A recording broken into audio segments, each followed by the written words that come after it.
Po, Yusek Aboy, yung paggamit ng AI, maaari niyo ho ba sa aming idetalye mismo kung paanong paraan pa ginagamit itong AI para sa love scams ngayon?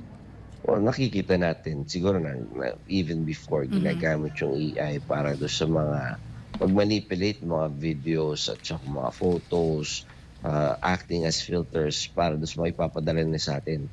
Ang, nakikita nating, trend ngayon is yung AI ginagamit na para sa real-time videos kung kaya 'di ba dati sinasabi natin na i-video call mo or, FaceTime kayo para makita mo talaga kung totoong tao talaga yan, sila talaga yan. Hindi na huubra ngayon kasi real time na rin yung, deepfakes, eh. So, they can, manipulate the videos, audio, in real time. So, kahit nagfe-FaceTime ka or kahit nagvi-video call ka, ah, minsan ano na hindi mo na rin sure kung totoong tao ba or yung tao bang kausap mo, ini-imagine mo na Mhm. itsura ng taong kausap mo, yung ba siya talaga sa tunay na buhay 'no?